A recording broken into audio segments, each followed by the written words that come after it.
그것도 굉장히 기네요. 생각보다 한 10여 분 넘게 된 것 같아요. 옆 사람과 인사합시다. 행복하세요. 축복합니다. 사랑합니다. 감사합니다. 오늘 10주년인 줄 알고 이렇게 참석하셔서 감사드립니다. 예성이가 맨 처음에 중학교 2학년 때 저희 교회 창립한 것 같은데 굉장히 어리죠? 지금 봐도 굉장히 어린 것 같습니다. 저는 음악 프로그램을 즐겨보는 편인데 장르는 가리지 않습니다. 뭐 가스펠도 들었다, 요새 유행하는 트로트도 즐겨 듣고 노래 경연도 지난 겨울에 우리 이장로님 댁에 놀러 갔었는데 무슨 얘기 끝에 이재철 목사님 아들이 노래 경연에 나왔다는 거예요.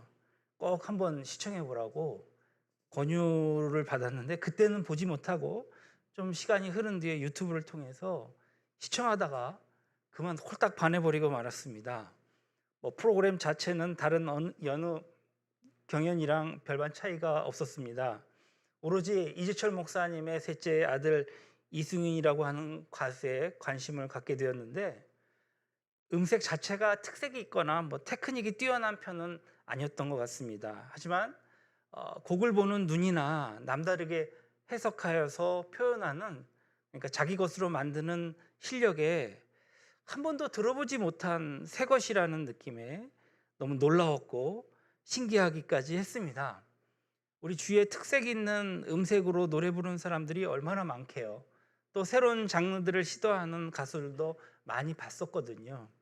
하지만 곡 자체를 새롭게 구성하고 또 작곡해서 편곡해서 부르는 사람은 참으로 오랜만이었던 것 같습니다.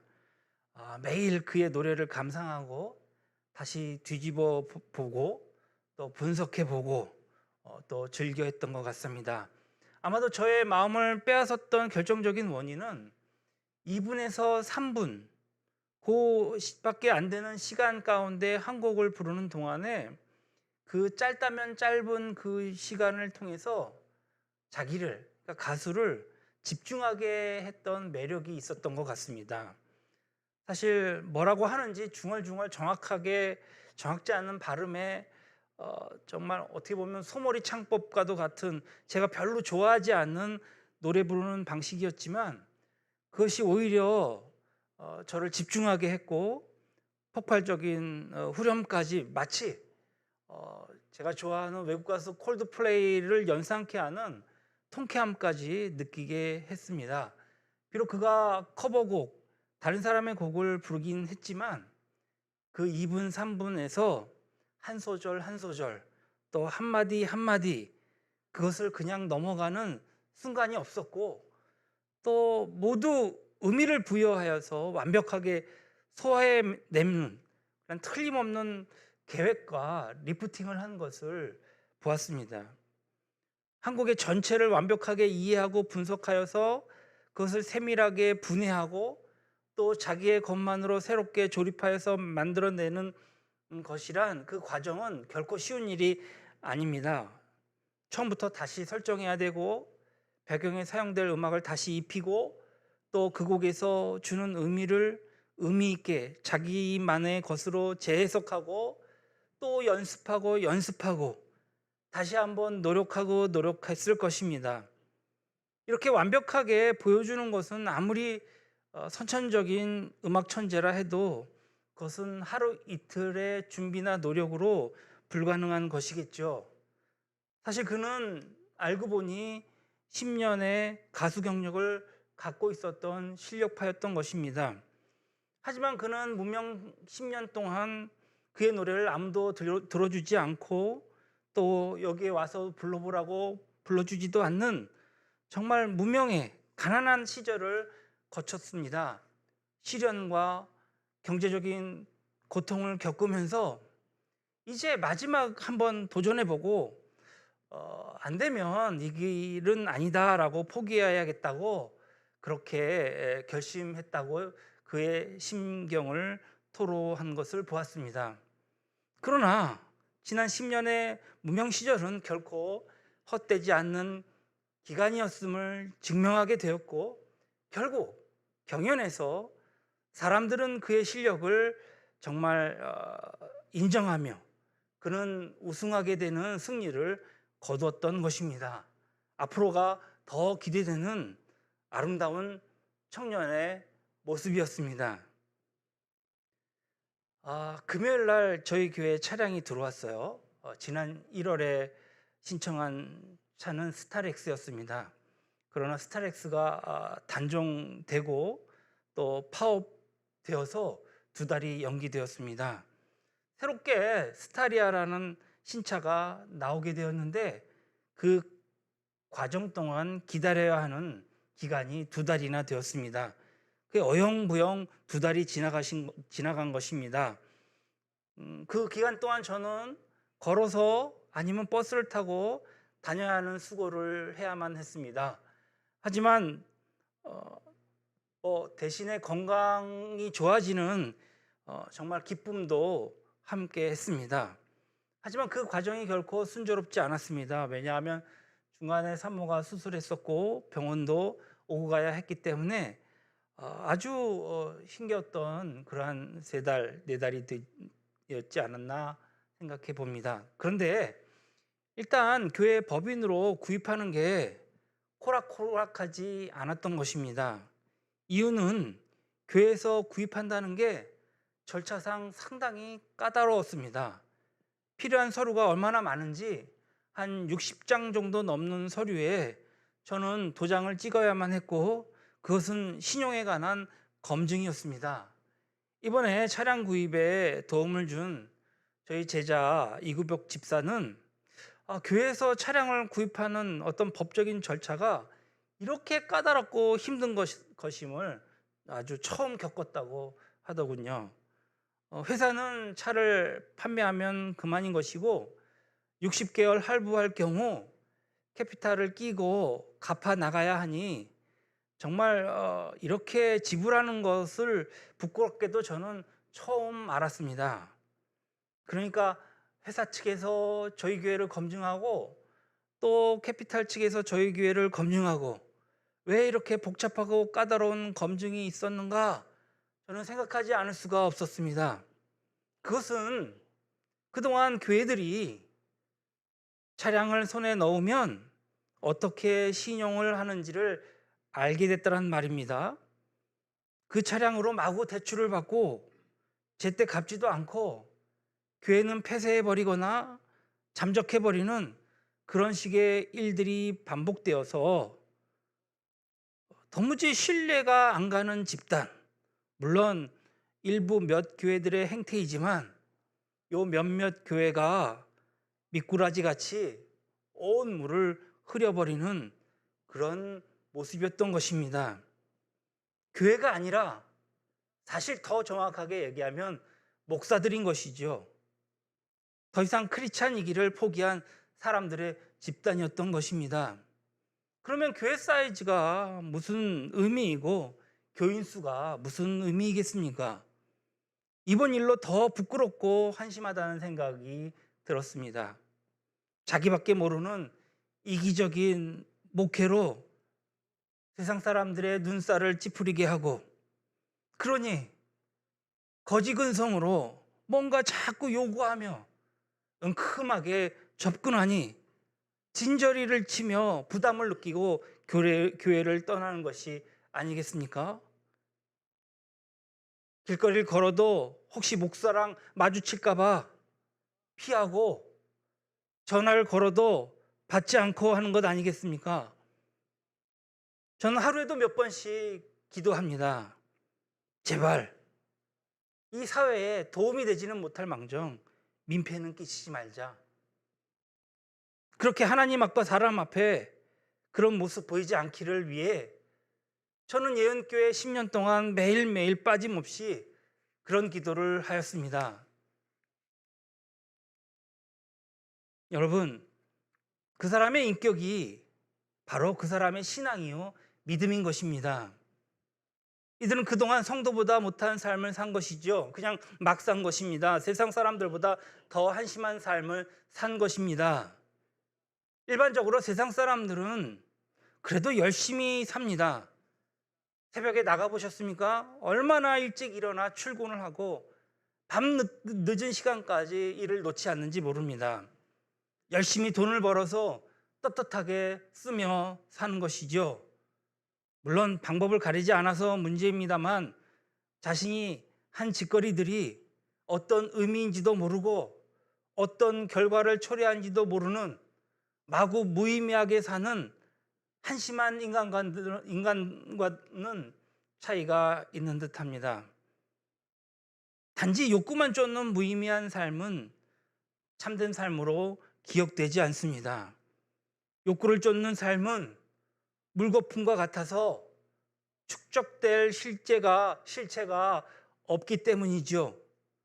참된 의미를 쫓지 않는 삶, 단지 욕구만을 쫓는 무의미한 삶은 참된 삶으로 축적되거나 기억되지 않습니다.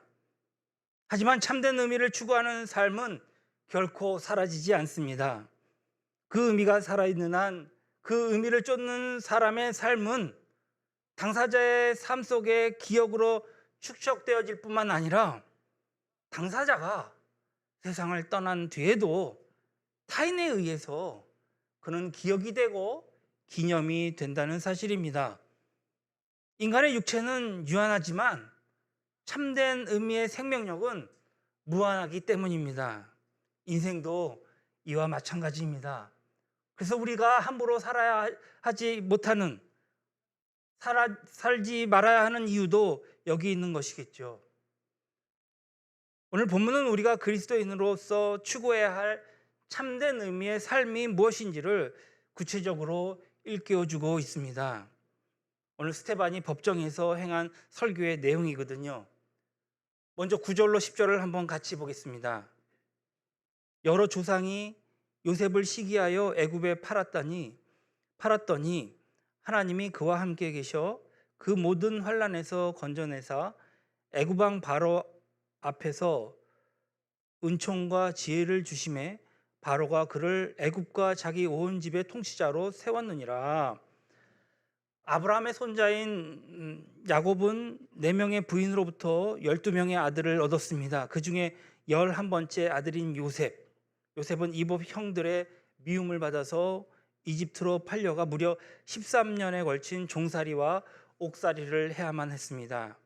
그러나 하나님께서 그와 함께 하셔서 그 모든 환난으로부터 건져내시고 도리어 이집트의 통치자로 세우셨다는 스테반의 설교인 것입니다. 여기서 우리는 한 가지 의구심을 품게 됩니다. 하나님께서 정녕 요셉과 함께 하셨다면 요셉이 형들의 미움을 받아서 이집트로 팔려가는 것을 왜 애시당초 막아주시지 않았느냐 하는 의구심입니다.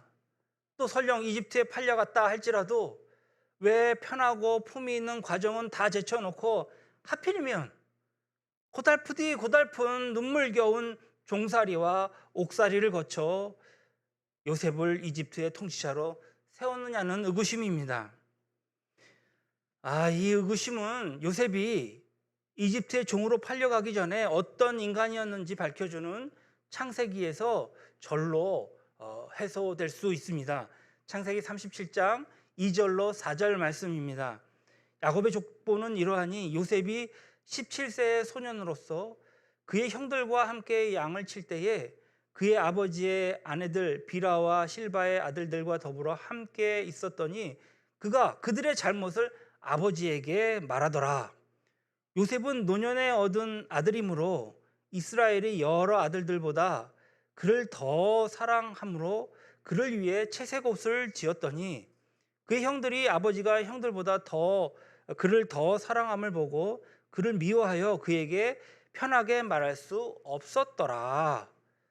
옛날에 17세라면 철이 들 만큼 든 나이입니다.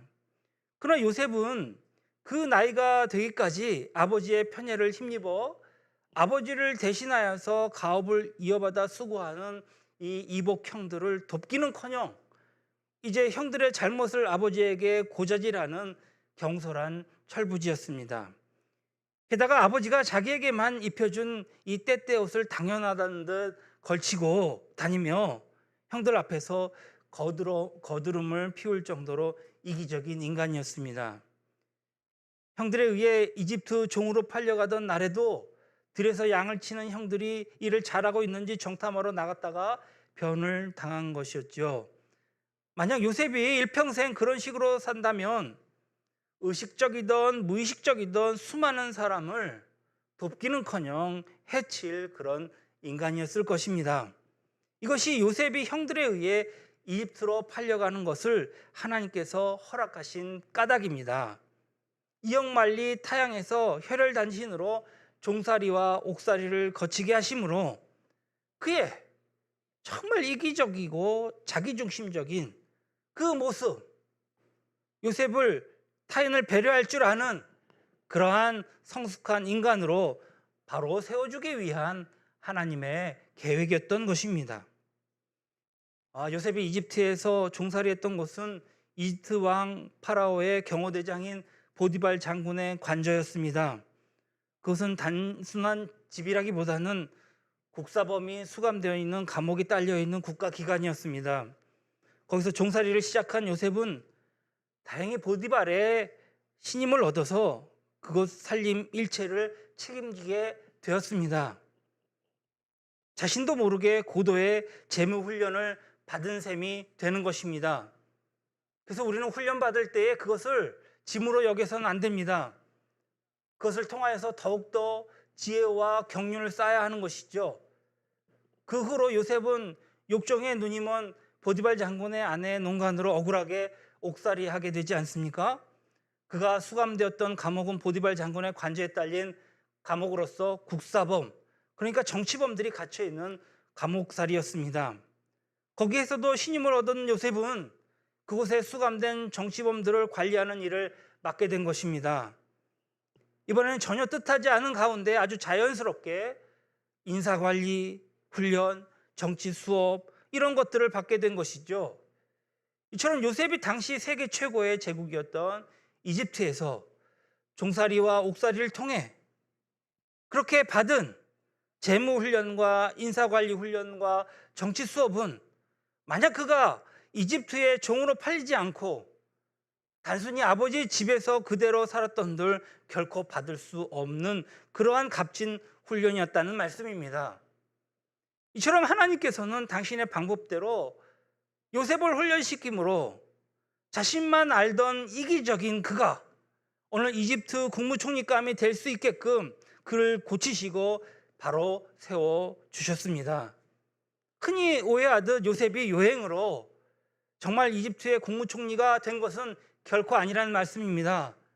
단지 꿈 한번 잘 꾸어서 그 해몽 잘 해서 그래서 그 덕택에 그가 부귀영화를 누린 것이 아니라는 말씀입니다.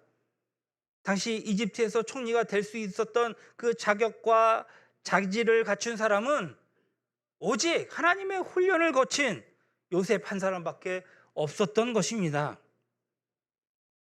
오직 하나님의 은혜와 섭리에 의해서 이집트의 국무총리가 된 요셉은 미국에 닥칠 대기근으로부터 이집트를 구해내는 이집트의 총리로서의 공적인 임무를 잘 감당했을 뿐만 아니라 또 다른 부분에 있어서 그가 큰 하나님의 은혜를 실행하는 것을 보게 됩니다. 오늘 11절로 13절을 같이 보십시다. 그때에 애굽과 가나안 온 땅에 흉년이 들어 큰 환란이 있을세 우리 조상들이 양식이 없는지라 야곱이 애굽에 곡식이 있다는 말을 듣고 먼저 우리 조상들을 보내고 또 재차 보내매 요셉이 자기 형제들에게 알려지게 되고 또 요셉의 친족이 바로에게 드러나게 되니라. 그러니까 이집트를 비롯한 지중해 세계를 강타한 대기근은 가나안 땅에 살던 야곱을 비켜가지 않았습니다. 역시 피해자였습니다. 야곱은 양식을 구하게 하기 위해서 아들들을 이를테면 요셉을 팔았던 요셉의 이복 형들을 이집트로 보냈지요.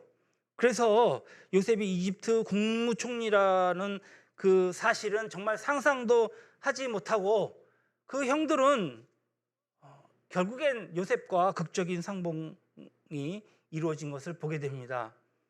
요셉의 입장에서 본다면 자신을 판 이복 형들에게 정말 복수할 수 있는 절호의 기회였던 것이죠. 그러나 오늘 본문 14절에 뭐라고 얘기합니까?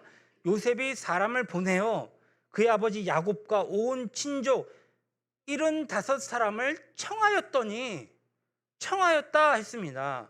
요셉은 자신을 판 형들을 선대했을 뿐만 아니라 사람을 보내어서 꿈에도 그리던 아버지와 형들 그리고 형들에게 딸린 식소들까지도 모두 이집트로 초청했다는 말씀입니다.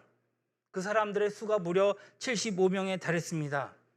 좀 의문이 있는 것은 창세기 46장 26절에 보면은 이때 야곱이 데리고 간 후손이 66명이었고 또 46장 27절에 보면은 이집트에 정착한 야곱 가족의 수가 야곱 자신과 이미 이집트에 살고 있는 요셉과 그의 두 아들들을 포함해서 70명이라고 밝히고 있거든요. 그런데도 스데반이 굳이 75명이라는 사람에 대한 증언한 것은 이집트에서 태어나서 요셉의 손자까지 포함했기 때문으로 해석하고들 합니다. 그러나 여기서 분명히 중요한 것은 요셉이 청한 사람 수가 70명이냐 77명이냐 그게 중요한 것이 아니라 요셉이 어떻게 했다고요? 사람을 청하였다 했습니다. 우리말로 뜻하는 그 사람은 헬라어로 안드로포스라고 합니다. 신약 성경에는 559회나 적혀져 있습니다. 모두 사람의 의미죠. 또 남자와 사람을 동시에 의미하는 아네르 역시 신약 성경엔 215번 등장합니다. 그런데 스데반은 오늘 본문에서 요셉이 사람을 청했다라는 설교를 할 때에 그 사람을 뜻하는 안드로포스나 아네르 단어를 사용하지 않았습니다. 그 대신 그가 사용한 용어는 바로 이것입니다. 영혼, 목숨을 뜻하는 푸시케를 사용했습니다. 요셉의 의도를 정확하게 반영하였습니다. 요셉은 단순히 사람을 초청한 것이 아니었습니다. 사람을 청하여 이집트 관광시켜 주려고 자기의 권세를 뽐내려고 그친 것이 아니라는 말씀입니다. 만약 그랬다면 우리는 그의 삶 속에서 아무 의미도 찾아볼 수 없었을 것입니다. 프랑스의 화려한 베르사유 궁을 건립한 루이 14세로부터 그의 후임자 손자인 루이 15세에 이르기까지 그 두 왕이 그 화려한 베르사유 궁으로 얼마나 많은 사람을 초청했겠습니까? 그러나 오직 그가 초청한 사람들은 향락과 쾌락과 그리고 도덕적인 타락을 위해 그들은 청함을 받은 사람들이었고 그 청함에는 무슨 참된 의미가 있을 수 있겠습니까? 무의미한 그들의 청함은 결국은 프랑스 대혁명의 도화선이 되었을 따름입니다. 요셉은 그런 식으로 사람을 청한 것이 아니었습니다. 자신의 유익이나 관심 혹은 즐거움을 위해 사람을 청하지 않았다는 말입니다. 그는 자신이 거두어야 할 그 사람의 영혼과 생명을 자신의 삶 속으로 청했던 것이죠. 그들의 영혼을, 그들의 생명을 책임져 주기 위함이었습니다. 바로 그 일을 위해서 하나님께서 정말 쓸모 없었던 자신을 이집트의 총리로 세우는 은혜를 베풀어 주셨음을 그가 바르게 알고 있었기 때문입니다. 이것은 요셉 자신의 말을 통해서 잘 드러납니다. 양식을 구하기 위해 이집트에 찾은 그 총리를 만난 요셉의 형제들이 자신들 앞에 있는 총리가 다름 아닌 20년 전에 자신들이 종으로 팔아버린 요셉임을 알았을 때에 그들은 어떤 생각했겠습니까? 그들은 정말 이제는 죽었구나, 영락없이 죽었다고 생각했을 것입니다. 요셉이 반드시 보복할 것이라고 생각한 까닭입니다. 그때에 요셉이 형들에게 이렇게 말합니다. 창세기 45장 5절로 8절입니다. 당신들이 나를 이곳에 팔았다고 해서 근심하지 마소서, 한탄하지 마소서. 하나님이 생명을 구원하시려고 나를 당신들보다 먼저 보내셨나이다. 이 땅에 2년 동안 흉년이 들었으나 아직 5년은 밭갈이도 못하고 추수도 못할지라 하나님이 큰 구원으로 당신들의 생명을 보존하고 당신들의 후손을 세상에 두시려고 나를 당신들보다 먼저 보내셨나니 그런즉 나를 이리로 보낸 이는 당신들이 아니요 하나님이시라. 하나님이 나를 바로에게 아버지로 삼으시고 그 온 집의 주로 삼으시며 애굽 온 땅의 통치자로 삼으셨나이다. 요셉은 하나님을 믿는 사람이 추구해야 할 참된 의미가 무엇인지 명확하게 알고 있었습니다. 그것은 누군가의 영혼과 생명을 책임지는 하나님의 도구로 쓰임받는 것입니다. 교회는 하나님의 자녀들의 영혼과 생명을 책임지는 곳입니다. 그리고 우리는 그분의 도구인 것입니다. 그것을 깨달았기에 요셉은 형들에 의해 종으로 팔려서 정말 좌절할 수도 있었고 실망할 수도 있었겠지만 그 사실을 난 이후에 정말 억울하게 옥살이를 하면서도 낙담하지 않을 수 있었고 이집트의 총리가 된다는 그 총리가 된 이후에도 교만에 빠지거나 형들에게 보복하지 않을 수 있었습니다. 그 모든 과정은 하나님께서 정말 이기적이었던 자신을 사람들의 생명과 영혼을 책임지는 당신의 도구로 세우시는 하나님의 섭리임을 알았기 때문입니다. 이처럼 그의 삶이 분명한 의미의 축으로 이어졌기에 그의 삶은 수천 년이 지난 우리의 삶 속에서도 기억되고 또 기념되고 있는 것입니다. 그뿐만 아니라 환난을 당한 사람들은 그 환난 속에서도 요셉과 같은 믿음을 지키기 위해 정말 자신들의 삶으로 요셉의 삶을 반복하고 있는 것입니다. 그리고 그의 삶은 세상 끝날까지 그가 추구한 의미 속에서 영원히 살아있을 것입니다. 우리 교회는 벌써 10년이 되었습니다. 어떻게 보면 성취감보다는 아쉬움이 더한 지난 10년, 되돌릴 수 없는 시간들입니다. 우리 모두 함께 이미 지나가 버린 그 10년을 되돌아볼 때에 10년 동안 어떤 삶으로 주님을 기쁘시게 해드렸는지, 참된 삶 속에서 기억되고는 있는지, 예은이가 예성이가 중학교 고등학교였을 때에 개척한 지 불과 엊그제 같은데 무엇을 했는지 기억조차 할 수 없는 가운데 10년이 벌써 달아나 버렸습니다. 지난주 제가 부교육자 생활을 하던 그러한 부평의 교회의 원로 목사님과 또 원로 장로님들과 그리고 그 교회 담임 목사님 가정이 저희 교회를 방문했습니다. 그냥 방문했습니다. 뭐 아무 준비 없이 함께 기도하고 예배는 드렸습니다. 같이 차도 마셨습니다. 차 마신 중에 그 교회 담임 목사님께서 저에게 물었습니다. 지 목사님, 어떻게 영종도까지 오시게 되었어요?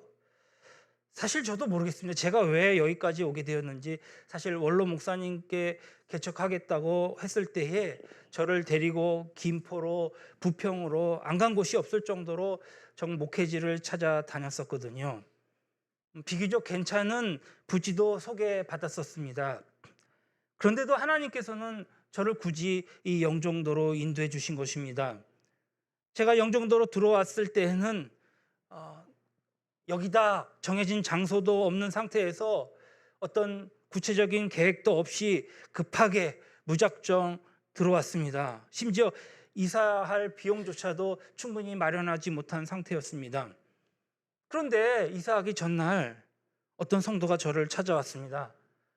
전혀 친분 관계도 없는 집사님이셨습니다. 단지 그 집사님의 딸이 교회에서 반주하던 친구였습니다.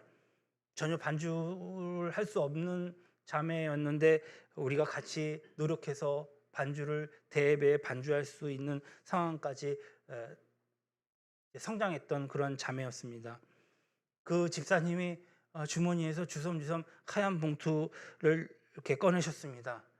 빵빵하게 채워진 이사 비용을 전해주셨습니다.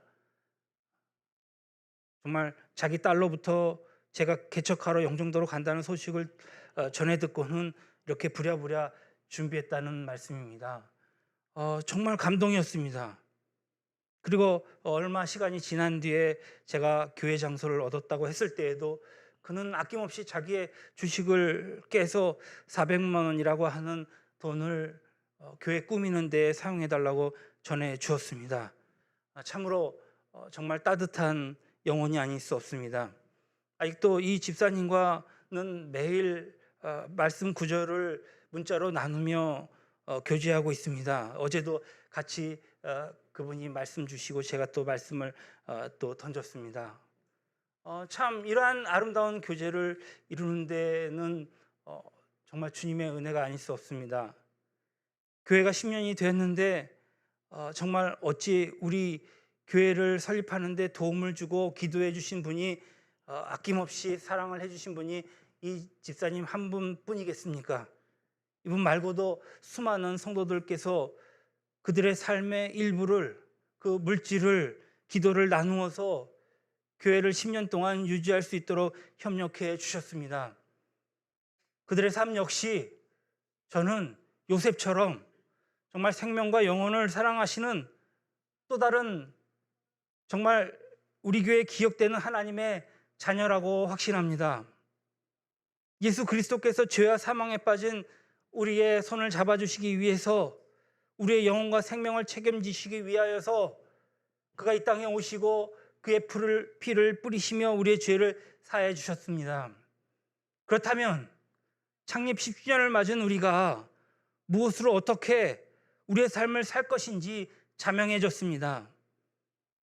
세상 사람들이 다 몰라도 우리만은 꼭 알아야 할 부분이 있지 않겠습니까? 일국의 총리였던 요셉처럼 우리 75명, 77명을 거두지 못할지라도 그 한 사람을 우리의 삶 속으로 청해야 하지 않겠습니까? 지난 10년 동안 우리 교회는 많은 영혼들, 많은 의경들, 많은 성도들을 초청했습니다. 하나님께서 지난 10년 동안 우리에게 시련을 주셨다면 그 시련을 통해 우리를 그와 같은 도구로 세우시기 위함이요, 우리에게 물질과 명성을 풍성하게 주셨다면 그 또한 그 일을 위함입니다. 우리 모두 거두어야 할 누군가의 영혼과 생명을 책임지는 이 시대에 요셉이어야 할 것입니다. 그때의 우리 삶은 그리스도 안에서 영원히 기억되고 또 기념되며 누군가에 의해 반복되는 정말 주님의 아름다운 작품이 될 것입니다. 오늘 우리는 주님께서 주신 본문을 통해서 요셉의 일생에 대해 생각해 보았습니다. 그의 전반부 인생은 우리와 똑같았습니다. 우리 역시 요셉처럼 이기적인 데다가 온갖 허물투성이었습니다. 그럼에도 주님께서는 자비를 베푸셔서 우리가 주님의 자녀가 될 생각도 그런 계획도 없음에도 선택해 주시고 날마다 필요에 따라 은혜를 채워주셨습니다. 하지만 요셉의 인생 후반부는 우리와 확연히 다름을 확인할 수 있습니다. 요셉은 하나님께서 자신에게 베푸신 은혜가 무엇인지를 정확하게 깨닫고 자신이 거두어야 할 사람들을 자신의 삶 속에 청하여서 그들의 영혼과 생명을 책임져 주었다는 말입니다. 그래서 그의 삶은 영원한 의미를 지닌 채 4천년이 지난 우리의 삶 속에서도 기억되고 기념되며 계속 그것이 반복되고 있는 것입니다. 우리는 하나님의 자녀가 되는 은혜를 입었음에도 불구하고 여전히 이기적이며 자기만 아는 삶을 답습하고 있음을 고백하지 않을 수 없습니다. 혹 사람을 청하였어도 우리의 이익이나 관심 또 우리의 즐거움을 위한 뿐 누구의 영혼이나 생명을 책임지려 하지 않습니다. 혹시 그래서 지난 10년 동안 대체 우리는 무엇을 위해 살았는지조차도 기억하고 있지 못하는 것이 아닌가 싶습니다. 이렇게 살아서는 설령 우리의 욕망을 다 이뤘다 한들 그 삶은 무의미한 삶이요, 물거품처럼 사라져버리고 말 것입니다. 오늘 예언교회 설립 10주년 기념주일을 맞이하여서 이제 우리 모두 우리의 삶으로 참된 의미를 추구하기를 결단합시다. 지난 10년 동안 우리가 시련을 겪었던 혹은 성공을 거두었던 그 모든 것은 하나님께서 우리에게 정말 누군가의 영혼과 생명을 책임지는 당신의 도구로 세우시기 위한 훈련의 과정이었음을 잊지 맙시다. 그래야 시련 속에서도 절망하지 않고 성공 속에서도 교만하지 않고 우리 각자 거두어야 할 사람들의 손을 잡고 단 한 사람이라도 그 영혼과 생명을 책임지는 이 시대의 요셉이요 참된 의미로 이어지는 우리의 삶이 되시기를 주님의 이름으로 축원합니다. 기도하시겠습니다. 좋으신 하나님 감사합니다. 이처럼 아름답고 복된 주일을 허락하시니 감사합니다. 지난 10년 동안 우리를